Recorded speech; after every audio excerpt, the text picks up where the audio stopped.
Hey everybody, it's Matt. This is the 10-Minute Bible Hour podcast. And when I was a kid, my parents and my grandparents took me to the Herbert Hoover Presidential Library in, hang on a second, I got it here, West Branch, Iowa. I didn't remember that was a town, but apparently I have been there once. And I remember it being a really nice visit. It was sort of a normal looking little library. I feel like there might have been a living history farm or like old timey town there. Maybe. I mean, these memories are from when I'm 9 or 10 years old. It's all pretty vague to me. I've only been to one other presidential library since, and that was the Truman Library in somewhere north of Kansas City. I don't remember exactly what town. Independence, maybe? Something like that. But in our country, presidents, when they retire, they make these libraries. And I don't think they're normal libraries, like with Hardy Boys books and stuff. I think they have memoirs and documents and important fancy things they signed. I don't know. Like I said, I haven't been to a lot of these. But I do remember going to the Hoover Library and just thinking it was the neatest thing. It was near where we lived when I was a little kid. And we didn't have money, so we didn't go to anything ever. But I think this must have been free, or maybe my grandparents paid for it. And it was fun. I learned a lot. I didn't know who Herbert Hoover was. But as we went through the thing, I'm pretty sure that's the day I learned that he was president when the Great Depression started and the horrible stock market crash at the end of the 1920s. That was all the Herbert Hoover era. And as we went through the museum, I distinctly remember that my granddad, who's very mild-mannered, he was a wonderful man, he was pretty fussy in there because Herbert Hoover, some guy from West Branch, Iowa, who, based on how excited everybody was about Herbert Hoover at his library, apparently had a very good reputation in West Branch, Iowa. It turns out he didn't have such a great reputation with my granddad, who was from Wyoming.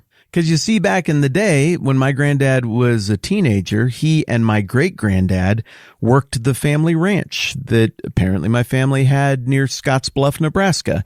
And when the stock market crashed and everything imploded economically, I don't exactly know how we got here, but it's like the government or feed prices or a combination of both forced my granddad and my great-granddad to shoot the herd. So like the thing that provided for our family, they had to put down the herd and move away and give up the ranch. And in my granddad's mind, decades later, when we went to the Herbert Hoover Presidential Museum in West Branch, Iowa, he wasn't picturing how beloved Herbert Hoover was in this little town in Iowa. He was picturing another reputation of Herbert Hoover, another legacy, a larger legacy that was different from place to place. And so I was pretty conflicted on Herbert Hoover for a while. My granddad doesn't like him, but the nice people at West Branch, Iowa seem to like him. But then I went to Las Vegas one time and I drove across this big, beautiful dam looking out at Lake Mead, and it was called the Hoover Dam. That was named for Herbert Hoover. That thing is pretty cool. The point is, when you talk about anybody or anything from history that had a broad effect, you might expect for there to be a certain local legacy, but maybe a little different, larger legacy across all of the places that were affected by that event or that person. Likewise, when we talk about the book of Galatians and we try to make sense of what the legacy of Galatians is, the first and most obvious place to look is the equivalent of West Branch, Iowa. In this case, Galatia. And we've spent the last several weeks going to Galatia and dusting things off and trying to figure out what we could find that would give us any indication of what the legacy of the book of Galatians is to the part of the world to whom it was written. And I'm pretty satisfied with the work that we did. I think we can say with confidence that the letter of Galatians worked in Galatia because Christianity lasted there. We looked at 6 different towns in depth. In the south, Lystra, Derbe, Iconium, Pisidian Antioch. In the north, which maybe the letters were to these 2 towns, we looked at Gordium and Ankara.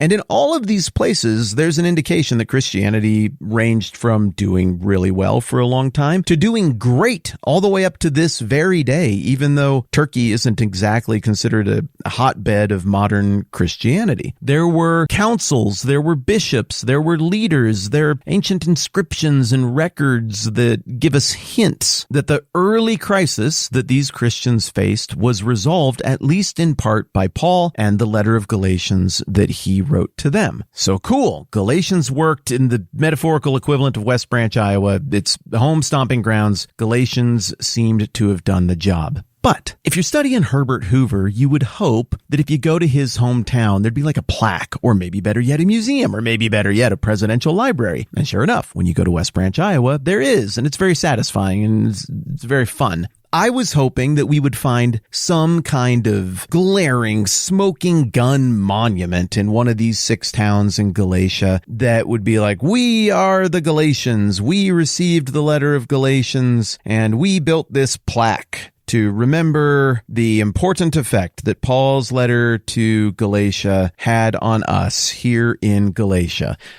That isn't there. Also, it's been a really long time, so maybe it was there and then it just went away. I mean, they got conquered there in Turkey quite a bit. A lot of things have happened. Stuff breaks over a couple of thousand years. So, it's also not shocking that there's nothing there, but I was hoping.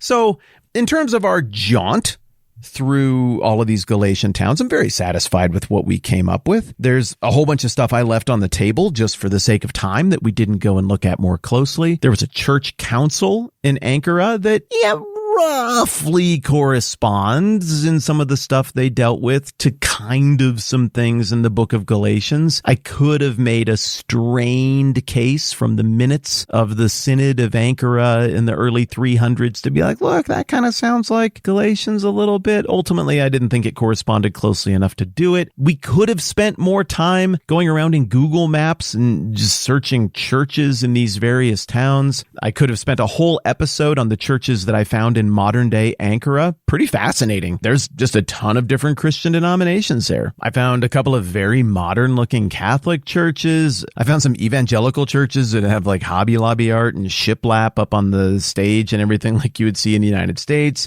I found a Church of Christ. I even looked at some pictures. There were no instruments on the stage, so that checks out. I found some Reformed Christianity there. Just in general, I mean, it looks like there's a decent Christian population in the middle of what we consider to be a pretty Muslim country, that being Turkey. So there were a few more threads that we could have pulled on, and that would be fun, but not that Herbert Hoover Presidential Museum smoking gun, we are the caretakers of this legacy and we are proud of it kind of thing. Well, this whole quest that we just did and the results that I just told you about took my brain to one more question that we're going to tackle here in our last couple days of conversation on Galatians, and that is, what about the larger legacy of Galatians from all around the ancient world? I mean, is it the same? Is it different? I mean, Hoover seems to have a different legacy in West Branch, Iowa than he does in Washington, D.C. or in western Nebraska or near Las Vegas, Nevada on Lake Mead. So tomorrow we're going to do a lightning run through the first 150 years of Galatians' legacy outside of Galatia in the larger church. And I found some interesting stuff that I think is going to feel good because it feels like Galatians is our friend now, right? I'm rooting for this book of the Bible. It's like the home team because we're just finishing up all this time that we spent with it. I want it to have done well. And every single thing that I've been able to find where some big name from church history was like, and it reminds me of Galatians. I get excited. Like when national sports media mentions my team and I'm like, hey, that's the team I root for. You've heard of them. Cool.